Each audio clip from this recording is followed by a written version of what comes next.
Hello friends, welcome you all at our YouTube channel new academy. Class 10th mathematics का जो CBSE board का paper हुआ था कल यानी कि 10 मार्च को, वो हमने डिस्कस किया था। कुछ क्वेश्चन पेपर सेट हमने बेसिक के डिस्कस किए थे और एक दो शायद जो मैथ स्टैंडर्ड का था वो भी हमने डिस्कस किया था। ठीक है, एक ये क्वेश्चन पेपर है 433 का सेट 1 सेट 2 और सेट 3 मीन्स ये मैथ्स बेसिक का पेपर है। इसके केस स्टडी के क्वेश्चन हम इस वीडियो में डिस्कस करने वाले हैं बिकॉज कई स्टूडेंट्स ने हमने डिमांड की है कि आप इस क्वेश्चन पेपर सेट के जो केस स्टडी के क्वेश्चन है आप डिस्कस कीजिए। ठीक है, तो अगर आपने इससे पहले के वीडियोस नहीं देखे हैं तो आप डिस्क्रिप्शन में जाके जो प्लेलिस्ट का लिंक है उस पर क्लिक करके अपने रिक्वायर्ड क्वेश्चन पेपर से रिलेटेड वीडियो को देख सकते हो। जो क्वेश्चन पेपर के वीडियो अभी तक हमने अपलोड नहीं किए हैं वो वीडियोस जब हम अपलोड करेंगे तो आपसे मिस ना हो, इसके लिए चैनल को सब्सक्राइब जरूर करना, बेल आइकन को प्रेस करना ऑल नोटिफिकेशन के लिए, जिससे जब भी हम वो वीडियो अपलोड करेंगे आपको ऑन द स्पॉट उसका नोटिफिकेशन मिल जाएगा। ठीक है, स्टार्ट करते हैं। देखो, जो केस स्टडी के क्वेश्चन है सेक्शन ई में होते हैं ये केस स्टडी के क्वेश्चन। टोटल 3 केस स्टडी आती है। ईच केस स्टडी जो होती है वो 4 मार्क की होती है। इट मीन ये जो सेक्शन है मीन सेक्शन ई ओवरऑल आपका 12 मार्क्स का रहने वाला है। ठीक है, क्या है देखो फर्स्ट क्वेश्चन, इसमें आपको दे रखा है there is a semi circular park in Aman's society. ये एक आपको सेमी सर्कुलर पार्क दिखा रखा है, अमन की सोसाइटी में है। He wishes to plant saplings along the boundary of the park। वो क्या करना चाहता है कि जो पार्क की बाउंड्री है उनके अलोंग सैपलिंग को लगाना चाह रहा है ना, या प्लांट करना चाह रहा है। There is a borewell at the centre O of the park along the diameter A B. ये ए बी आपको डायमीटर दे रखा है, इसके सेंटर ओ पे जो है वो एक क्या लगा रखा है, यहाँ पे बोरवेल लगाया हुआ है। ओके, ये आपको दे रखा है shown in the figure given below, जैसा कि हमें फिगर में दिख रहा है। ठीक है, based on the above information answer the following question, find the coordinates of point ओ।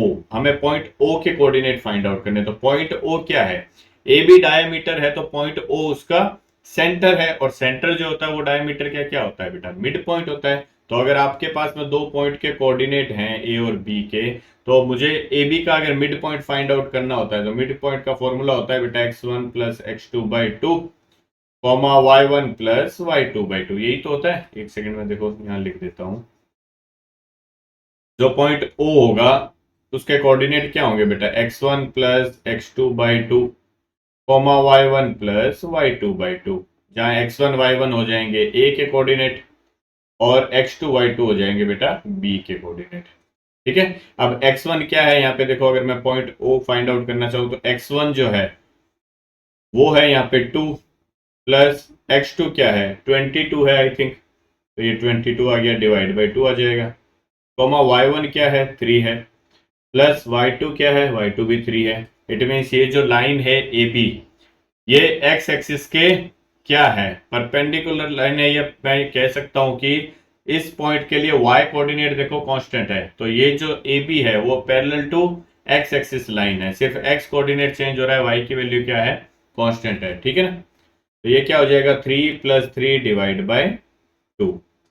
तो ये 22 प्लस 2 मीन्स 44 डिवाइड बाय 2 करूंगा तो O की वैल्यू क्या आ जाएगी हमारे पास में, O के कोऑर्डिनेट 44 डिवाइड बाय 2, तो ये आ गया 22। एक सेकेंड, 22 प्लस 2 24 होगा ना बेटा, 24 बाय 2 करूंगा तो ये आ जाएगा 12, सॉरी ये आएगा आपके पास में 12। ठीक है, और y coordinate 3 plus 3 6 divide by 2 करोगे तो ये आ जाएगा 3। तो ये आपके पास में O पॉइंट के कोऑर्डिनेट आ गए। फर्स्ट का आंसर हो गया ये, है ना, ये आएंगे 12,3। Next, find the radius of the semi circular park. तो आपको इस पार्क की क्या करनी है, रेडियस फाइंड आउट करनी है। तो आप या तो OA फाइंड कर लो या OB फाइंड कर लो, जो भी होगा वो क्या होगा पार्क की रेडियस होगी। तो मैं OA अगर फाइंड आउट करना चाहूं बेटा तो क्या हो जाएगा, OA equal to square root के अंदर x1 माइनस x2 का होल स्क्वायर या x2 माइनस x1 का होल स्क्वायर। देखो O को मैं क्या लेता हूं x2 y2 ले लिया और A को x1 y1 ले लिया। क्या होगा x2 minus x1 means 12 minus 2 का whole square plus y2 minus y1 वो तो क्या है 3 माइनस 3 इक्वल टू का होल स्क्वायर। तो ये 12 माइनस 2 मीन्स 10 का होल स्क्वायर हो जाएगा। तो OA क्या आ जाएगा स्क्वायर रूट के अंदर 100 और ये बनेगा 0। तो स्क्वायर रूट के अंदर 100 का मतलब आंसर आ जाएगा 10, तो इसकी रेडियस जो होगी पार की क्या आएगी बेटा, 10 यूनिट्स आएगी, है ना। और ये तो आप डायरेक्ट पॉइंट से भी देख सकते थे, मैंने बताया कि ये जो ए बी है पूरा, ये क्या है, line parallel to X axis है। तो एक्स की वैल्यू ए से लेके ओ तक जितनी चेंज हो रही है वही क्या होगी, रेडियस होगी। तो देखो 2 से लेके कहां तक गया है, 12 तक गया है, तो कितने का चेंज आया, 10 यूनिट का चेंज आया, तो वही क्या हो जाएगी, इसकी रेडियस हो जाएगी। अब यहां देखो 12 से लेके 22 तक गया है, कितने का चेंज आया, 10 का चेंज आया, तो ये भी जो है 10 यूनिट्स होगा, बिकॉज रेडियस है। और ये भी पूरी क्या होगी, वो भी 10 यूनिट्स होने वाली, ठीक है। नेक्स्ट देखो, one sapling is kept at point C, ये पॉइंट सी दिख रहा है मुझे, है ना, 12 वाई, ये यहाँ पे है C, 12 Y. Find the coordinates of C, तो हमें सी के कोऑर्डिनेट फाइंड करने हैं। अच्छा, ये जो सी है इस पे देखो एक्स कोऑर्डिनेट की वैल्यू क्या है, 12 है, तो ओ पे भी एक्स कोऑर्डिनेट की वैल्यू क्या है, 12 है। इट मींस ये लाइन कुछ ऐसी है, इस तरीके से, है ना, ठीक है।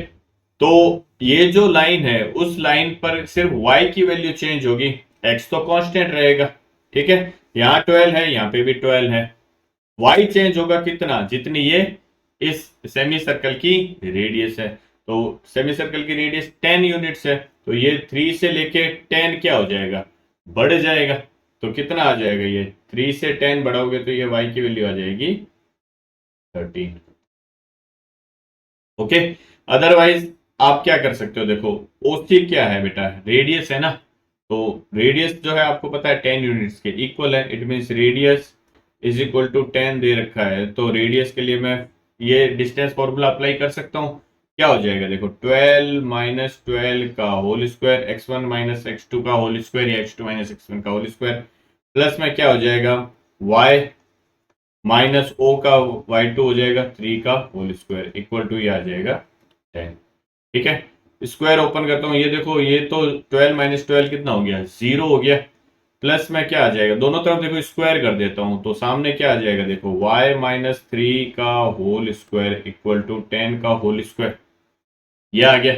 अब दोनों तरफ स्क्वायर रूट लेता हूं मैं, तो y माइनस 3 इक्वल टू ये क्या आ जाएगा बेटा, प्लस माइनस 10 आने वाला है। तो y की वैल्यू क्या क्या आ सकती है बेटा, एक बार मैं प्लस 10 लेता हूं तो ये 10 प्लस 3 हो जाएगा, एक बार मैं माइनस 10 लेता हूं तो ये 10 माइनस 10 प्लस 3 हो जाएगा, तो ये 13 भी आ सकता है और ये माइनस का 7 भी आ सकता है, ठीक है। इस तरीके से आप फाइंड आउट करोगे। तो पॉइंट सी जो है उसके कोऑर्डिनेट क्या क्या आ सकते हैं बेटा, एक तो आएगा 12, 13 एंड एक क्या आएगा 12, -7, ये -7 है, ठीक है। इसी के और में आपको चॉइस दे रखी है, one sapling is kept at point P along A B, ये ए बी के अलोंग पॉइंट पी यहाँ कहीं है, so that P A equal to 1/3 of P B, P A जो है वो 1/3 ऑफ ए बी होगा। It means P A upon P B का जो रेशियो है वो 1:3 होने वाला है। इट मीन्स ये जो है ये 1 होगा पी ए, और ये जो है पी बी ये क्या होने वाला है, 3 होने वाला है। इट मीन्स ये हमारा क्या हो गया, एम हो गया, और ये हमारा एन हो गया। तो मैं यहाँ पे सेक्शन फॉर्मूला अप्लाई कर सकता हूँ, ठीक है। अब मैं यहाँ से ये देखो, ये जो मैंने बनाया है इसको मैं हटा देता हूँ, ठीक है। मैं इसको यहीं पे सॉल्व कर देता हूँ, देखो सेक्शन फॉर्मूला अप्लाई कर रहा हूँ पॉइंट पी के लिए। तो सेक्शन फॉर्मूला क्या होता है बेटा, M x2 plus N x1 upon M plus N, ये x कोऑर्डिनेट हो गया, y coordinate M y2 plus N y1 upon M plus N हो जाएगा, है ना। तो m और n की जगह क्या रखना है, m की जगह 1 रखना है, n की जगह 3 रखना है। x1 y1 क्या हो गया 2,3, x2 y2 क्या हो गया 22,3। पुट कर देता हूँ, देखो m की जगह 1 पुट कर दिया, x2 कितना है 22, प्लस n की जगह 3 पुट कर दिया, x1 कितना है 2, divide by m plus n means 1 plus 3, ये आ गया 4, कॉमा y कोऑर्डिनेट क्या होगा, m की वैल्यू है 1, y2 कितना है 3, प्लस n की वैल्यू है 3, y1 कितना है 3, divide by m plus n means 1 plus 3, ये भी आ जाएगा 4। आई होप समझ में आ गया होगा, है ना। ठीक है, इसको क्या कर लेता हूँ, थोड़ा सिंप्लीफाई कर लेता हूँ। देखो कट तो नहीं रहा ना, कहीं कट रहा है क्या, नहीं कट रहा अभी तक तो, है ना। इसको मैं देखो यहाँ लिख लेता हूँ ना, तो P क्या आ जाएगा हमारा, P आ जाएगा देखो 22 प्लस 3 टू जा 6, 28/4, ये आ जाएगा 28/4, कॉमा ये कितना आ जाएगा 3 प्लस 3 3 जा 9, 9 प्लस 3 12/4, तो इसको कैंसिल करूंगा 4 से तो ये कितना आ जाएगा 7, इसको कैंसिल करूंगा 4 से तो ये आ जाएगा, ये हमारे क्या हो जाएगा पॉइंट P के। ओके, तो ये जो पहला केस स्टडी था वो हमने डिस्कस कर लिया। नेक्स्ट सेकंड केस स्टडी देखो क्या है। In a society a yoga instructor was hired to train the people of the society to live a healthy lifestyle. Yoga sessions were held daily from 5 PM to 7 PM, 2 घंटे का होता है। In a society park one on day 1 5 people joined the yoga session. On day 2 3 more people joined. On day 3 another 3 people joined. Means हर दिन क्या हो रहे हैं, 3 बढ़ रहे हैं। And in this manner every next day 3 more people kept on joining। ठीक है, हर दिन क्या हो रहे हैं, 3 people और ज्वाइन कर रहे हैं। तो पहले दिन कितने पीपल ने ज्वाइन किया था 5, नेक्स्ट डे क्या करेंगे 3 और ऐड हो जाएंगे, मींस नेक्स्ट डे हो गए 8, फिर 3 और ऐड हो जाएंगे 11, फिर 14 एंड सो ऑन, ये इसी तरीके से चलता रहेगा। तो ये क्या बनेगी बेटा, एक एपी बन रही है, यहाँ पे मुझे क्लियर दिख रहा है, जिसका फर्स्ट टर्म क्या है स्मॉल ए, इसका क्या है 5 है, और कॉमन डिफरेंस कितना है देखो सेकंड माइनस फर्स्ट करूंगा तो 3 डेली बढ़ रहे हैं, तो डी की वैल्यू आ गई हमारी 3।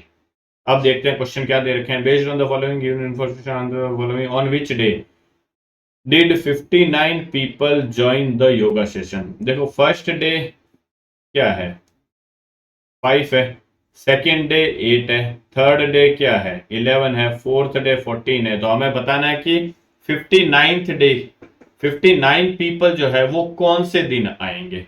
ठीक है, तो पहले दिन 5 आ रहे हैं, दूसरे दिन 8 आ रहे हैं, तीसरे दिन 11 आ रहे हैं, चौथे दिन 14 आ रहे हैं, मीन्स 14 आ रहे हैं। तो कौन से दिन 59 आएंगे, इट मीन्स हमें nth टर्म दे रखा है और हमें n की वैल्यू फाइंड आउट करनी है, कौन सा टर्म जो है वो 59 होगा। ठीक है, तो क्या करेंगे इसके लिए देखो, फर्स्ट करता हूं मैं। तो हमें गिवन क्या है, हमें दे रखा है ए एन किसके इक्वल 59 के इक्वल। तो ए एन जो होता है वो क्या होता है बेटा, A plus N minus 1 into D, इसकी वैल्यू 59 हमें गिवन है। ठीक है, ए क्या है फर्स्ट टर्म 5 प्लस एन हमें फाइंड करना है, एन माइनस 1 इंटू डी कितना है 3 इज इक्वल टू, ये आ गया 59। 5 उधर चला जाएगा 59 की साइड में तो माइनस हो जाएगा, तो n माइनस 1 इंटू 3 जो है वो किसके इक्वल आ जाएगा 59 माइनस 5, तो ये आ जाएगा 54। 3 से इसमें डिवाइड कर दूंगा तो n माइनस 1 इक्वल टू क्या आ जाएगा 54/3। 3 से इसको डिवाइड करूंगा तो ये क्या आ जाएगा 18 आ जाएगा, और माइनस 1 इस साइड आएगा तो n की वैल्यू क्या आ जाएगी 18 plus 1 means 19। n equal to आपका आ जाएगा आंसर इसका 19। इट मीन्स 19th डे जो है वो क्या होगा 59 पीपल्स आएंगे वहां पे, है ना, योगा में पार्टिसिपेट करने के लिए। नेक्स्ट देखो सेकंड क्वेश्चन क्या है इसका, how many people joined the yoga session on the 31st day. ये कह रहा है कि 31st डे को जो है वो कितने लोग आएंगे, मीन्स ये जो एपी है इसका हमें 31st टर्म फाइंड आउट करना है। पहले दिन 5 आ रहे हैं, दूसरे दिन 8 आ रहे हैं, तीसरे दिन 11 आ रहे हैं, तो 31st डे कितने आएंगे, means what we have to find out, we have to find out A 31। किसके इक्वल हो जाएगा ये a plus 31 minus 1 means 30 into D. A की वैल्यू आपके पास में 5 दे रखी है, प्लस 30 इंटू डी की वैल्यू 3 दे रखी है, तो ये क्या आ गया 95 मीन्स 31st डे जो है वो 95 पीपल्स जो है उस दिन आने। ओके, जो 2 मार्क के क्वेश्चन है जिसमें ऑप्शन होता है क्या दे रखा है देखो, the yoga instructor was paid ₹100 for each person attending the yoga session, on which day would he earn ₹5000। ठीक है, 5000 रुपीज वो कब अर्न करेगा, ईच पर्सन से वो 100 रुपीज ले रहा है, तो 5000 रुपीज पाने के लिए उसके टोटल नंबर ऑफ पर्सन कितने आने चाहिए 50% आने चाहिए, तभी तो 50 इंटू 100 करेगा तो 5000 हो जाएगा। समझ में आया, therefore what we have to find out on which day, कौन से दिन, means we have to find out n, हमें nth टर्म दे रखा है 50। ठीक है, तो nth टर्म बेटा क्या दे रखा है 50 दे रखा है, a plus 50 minus 1 means 49 into D हो जाएगा किसके इक्वल, 50 के इक्वल, बिकॉज जो 5,000 रुपए हैं वो उसको ग्रैब करने के लिए 100 रुपीज पर पर्सन से कितने पीपल चाहिए, 50 पीपल चाहिए। तो कौन से दिन 50 पीपल आएगा वो हमें बताना है। ओके, तो ए की वैल्यू बेटा क्या थी वहां पे 5 थी, प्लस 49 इंटू डी की वैल्यू कितनी थी 3, तो ये आ गया 50 के इक्वल। एक सेकेंड, अच्छा एन तो हमें फाइंड करना है ना, इसमें A plus N minus 1 into D होगा ना, है ना। A plus N minus 1 into D जो है वो 50 के इक्वल होगा।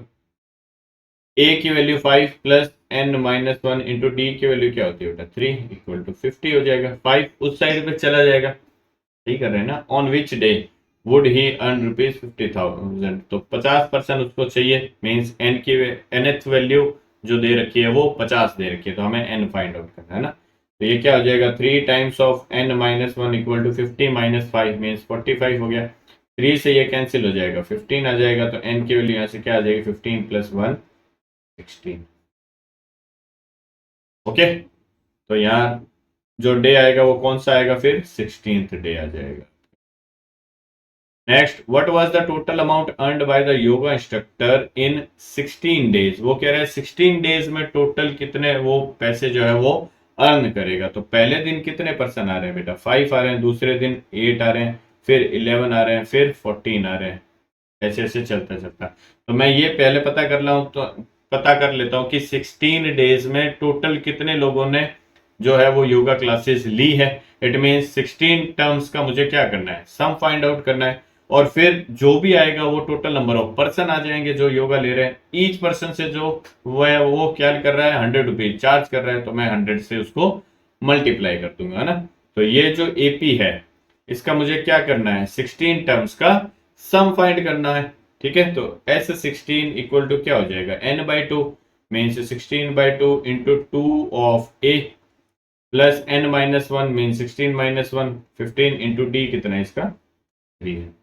तो ये कितना आ जाएगा देखो, ये तो 8 आ गया, और ये 5 2 10 हो गया, प्लस ये कितना हो गया 45। अब आपके पास में आ गया 8 इंटू 55। 55 को मैं ऐसे लिख देता हूँ 8 5 40, और 40 इंटू 11 करूंगा तो ये हो गया 440। इट मीन्स टोटल 16 डेज में 440 लोग जो हैं उनसे योगा सीखेंगे। देयरफॉर टोटल अर्निंग क्या हो जाएगी, टोटल अर्निंग जो है उसकी क्या हो जाएगी, टोटल पर्सन कितने हैं 440, और ईच पर्सन से चार्ज कितना कर रहा है 100 रुपीज का, तो 44,000 रुपीज टोटल उसके पास में अर्निंग। ओके, नेक्स्ट जो लास्ट थर्ड वाला केस स्टडी इसको देख लेते हैं। देखो क्या दे रखा है, 2 motor boats A and B are waiting at the opposite banks. ये अपोजिट बैंक्स पे ए और बी दो मोटर बोट हैं, ये वेट कर रही है, ठीक है, in the river order to reach the opposite side. ये दोनों क्या कर रहे हैं एक दूसरे के अपोजिट साइड में जाना चाह रही है। From a point P on the bridge 20 metre above the river, ये पॉइंट पी है 20 metre above the river, bridge के ऊपर है ना। The angle of depression of the boats are 30 degree and 45 degree respectively. तो इस पॉइंट से angle of depression 30 बन रहा है इधर, और इधर 45 बन रहा है। तो जो एंगल ऑफ डिप्रेशन बनता है वही क्या हो जाता है ऑल्टरनेटिव एंगल से एंगल ऑफ एलिवेशन बन जाएगा। तो ये 30 डिग्री बन जाएगा, और ये कितना बन जाएगा आपके पास में 45 डिग्री, है ना, ठीक है। respectively as shown in the figure below. Both the boats leave at the same time at a speed of 10 meter per second and 5 meter per second respectively. Means A से जो बोट जा रही है उसकी स्पीड है 10 metre पर second, और यहाँ से जो बोट जा रही है S of B ये है 5 मीटर पर सेकंड, है ना। Based on the above information, answer the following question. Find the distance traveled by boat A to reach point D. ये कह रहा है पॉइंट डी तक पहुंचने के लिए उसे कितनी डिस्टेंस जो है वो कवर करनी पड़ रही है ना। मीन्स हमें क्या करना है ए से डी तक जाने के लिए जो डिस्टेंस है वो एडी तो है, हमें एडी फाइंड आउट करना है। तो एडी फाइंड आउट करना है, हमारे पास में एंगल है, हमारे पास में परपेंडिकुलर है, यहाँ पे 90 डिग्री बन रहा है। तो मुझे क्या करना है अल्टीमेटली बेस फाइंड आउट करना है इसका। तो परपेंडिकुलर और बेस और एंगल तीन चीजें यूज हो रही है। तो परपेंडिकुलर बेस कौन से ट्रिग्नोमेट्री रेशियो में यूज होता है, tan थीटा में। तो मैं यूज ले लेता हूँ tan थीटा मीन्स 10, थीटा की जगह 30 डिग्री इक्वल टू परपेंडिकुलर क्या है इसका, डीपी अपॉन बेस जो मुझे फाइंड करना है एडी। ठीक है, tan 30 की वैल्यू होती है 1/√3, तो ये 1/√3 आ गया। टीपी कितना है 20, तो ये 20 आ गया अपॉन एडी। क्रॉस मल्टीप्लाई करूंगा तो एडी इक्वल टू क्या आ जाएगा 20 इंटू √3। √3 की वैल्यू आपको दे रखी है देखो 1.73, तो ये 1.73 से मल्टीप्लाई कर देता हूँ ना, तो ये कितना आ जाएगा देखो, कैंसिल कर देता हूँ, ये 2 से 5 टाइम कैंसिल हो जाएगा, तो एडी आपका आ जाएगा 173 अपॉन 5, तो 5 3 ज़ा 15 और ये बचेगा 2 3 5 4 ज़ा 20, पॉइंट लगा दिए 0 2 3 बचा ना, तो 3 0 बच गया, तो ये आ गया 5 6 ज़ा 30 सेंटीमीटर। मीटर है तो ये मीटर आ गया। एडी की वैल्यू आपके पास में आ गई, ये आ गई 34.6 मीटर, है ना। तो पहले का आंसर क्या हो गया, find the distance travelled by auto, ये आ गया 34.6 metre. What is the width of the river, आपको पूरी रिवर की विड्थ फाइंड करनी है, मींस आपको ए बी फाइंड करना है। तो ए बी फाइंड करना है तो ए बी का पार्ट ए डी तो मैं ऑलरेडी फाइंड कर ही चुका हूं। अब मैं क्या फाइंड आउट कर लूं, बी डी फाइंड आउट कर लेता हूं। बी डी फाइंड आउट करने के लिए मुझे ये ट्रायंगल यूज लेना पड़ेगा, छोटा वाला। ठीक है, इस ट्रायंगल में भी हमें देखो परपेंडिकुलर पता है, मुझे बेस फाइंड करना है, एंगल पता है। ठीक है, तो परपेंडिकुलर और बेस कौन से एंगल में यूज होते हैं, कौन से ट्रिग्नोमेट्री रेशियो में यूज होते हैं, tan थीटा में। तो tan क्या हो जाएगा, ये फर्स्ट का आंसर हो गया, सेकंड का मैं इधर लिख रहा हूँ, tan 45 degree is equal to क्या हो जाएगा, ये dp अपॉन db हो गया। tan 45 की वैल्यू होती है बेटा 1, dp दे रखा है 20 अपॉन db, तो क्रॉस मल्टीप्लाई करूंगा तो यहाँ पे db भी क्या आ जाएगा बेटा 20 मीटर आ जाएगा। ठीक है, अब हमारे पास में AD भी आ गया और DB की भी आ गया, देयरफॉर विड्थ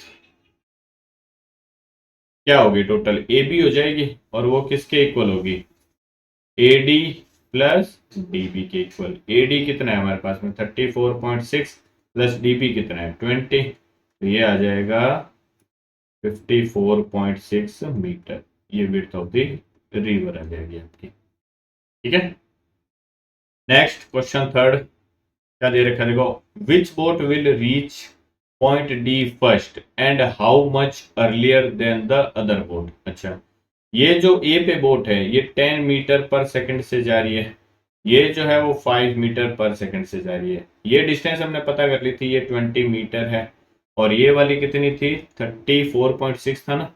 ये जो डिस्टेंस है ये कितनी है बेटा 34.6 है। ठीक है, ये 34.6 मीटर है।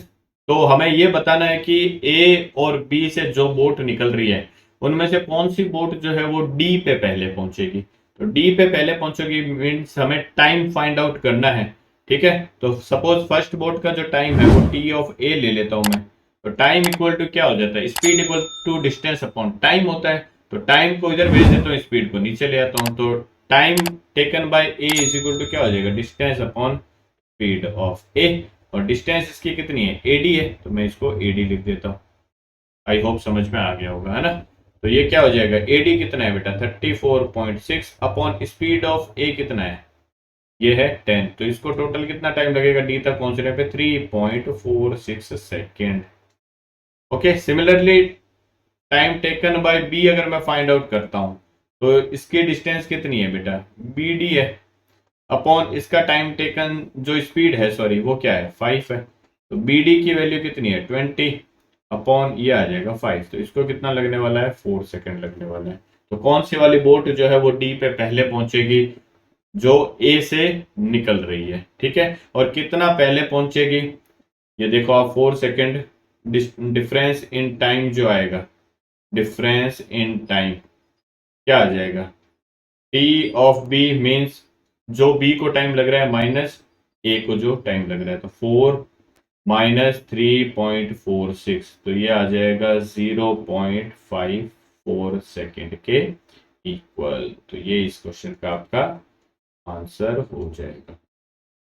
ठीक है, next, what is the distance between the two boats after 3 second. ये कह रहे हैं 3 सेकेंड के बाद में उन दोनों बोट के बीच में डिस्टेंस कितनी होगी। ठीक है, तो ए से जो बोट है वो 3 सेकंड में कितना डिस्टेंस ट्रेवल कर लेगी। ठीक है, बिकॉज हमें देखो ए बी पता है, ए बी जो है वो टोटल हमें पता है कितना है, ये 54.6 मीटर है ना, ठीक है। Distance travelled by the boat from A से जाने वाली जो बोट है वो डिस्टेंस कितना ट्रेवल करेगी, कितने सेकंड में, 3 सेकंड में। तो उसकी स्पीड कितनी है, 10, ठीक है। स्पीड इनटू क्या हो जाएगा, टाइम 3 सेकंड का। तो ये कितना डिस्टेंस ट्रेवल कर रही है, 30 मीटर ट्रेवल कर रही है। और distance travelled by boat starting from point B, तो उसकी स्पीड, उसकी जो स्पीड है वो कितनी है, 5 की, और 3 सेकंड में हमें चाहिए, तो ये कितना आ गया, 15 मीटर, ठीक है। इट मीन्स जो ए से निकल रही है वो 30 मीटर तक आ जाती है, मीन्स यहां कहीं तक आ जाती है, 30 मीटर तक, है ना। तो ये कितने डिस्टेंस ट्रेवल कर लेती है, 30 मीटर यहां आ गई। और ये जो इधर से आ रही है ये 15 मीटर आ गई यहां पे। समझ में आया। हमें क्या करना है, अब दोनों बोर्ड्स के बीच की डिस्टेंस फाइंड आउट करनी है। तो दोनों बोर्ड के बीच की डिस्टेंस कौन सी रह गई, ये बीच वाली डिस्टेंस ही तो रह गई, ये इतनी। टोटल डिस्टेंस 54 पॉइंट कितनी है, 6 है। टोटल ट्रेवल कितनी कर ली, ए वाली ने 30 कर ली, बी वाली ने 15 कर ली। तो 30 और 15 45 तो दोनों ट्रेवल कर चुके हैं। तो जो बीच वाली डिस्टेंस बच गई कितनी आएगी, देयरफॉर डिस्टेंस बिटवीन बोर्ड्स क्या हो जाएगी फिर, टोटल डिस्टेंस उनके बीच में स्टार्टिंग में कितनी थी, 54.6 थी। इसमें से मैं क्या कर दूं, जो ए ने ट्रेवल कर ली उतनी कम हो गई, जो बी ने ट्रेवल कर ली वो भी कम हो गई, तो जो दोनों के बीच का रह गया ना वही तो आएगा, ठीक है। क्या आ जाएगा, 30 प्लस 15, तो ये आ गया 54.6 माइनस 45। तो ये कितना आ जाएगा, 5 एंड 4 9.6 मीटर। ये इस क्वेश्चन का आपका करेक्ट आंसर, ठीक है। अच्छा क्वेश्चन था। तो इस तरीके से जो केस स्टडी के क्वेश्चन थे इस क्वेश्चन पेपर सेट के, चाहे वो सेट 1 हो, सेट 2 और सेट 3 हो, 433 का, ठीक है, मैथ्स बेसिक का पेपर था। इसको हमने इस वीडियो में डिस्कस किया। आने वाले वीडियोस में जो बाकी के क्वेश्चन पेपर के बच गए हैं सेट्स या सेक्शन, उनको हम डिस्कस करने वाले हैं। अगर आप चाहते हो कि वो वीडियोस आपसे मिस ना हो तो चैनल को सब्सक्राइब करना ना भूलें, बेल आइकन को प्रेस करें ऑल नोटिफिकेशन के लिए, जिससे जब भी हम वो वीडियोस अपलोड करेंगे आपको ऑन द स्पॉट उसका नोटिफिकेशन मिल जाएगा। इस वीडियो में बस इतना ही, मिलते हैं हमारे नेक्स्ट वीडियो में। Till then bye bye and take care.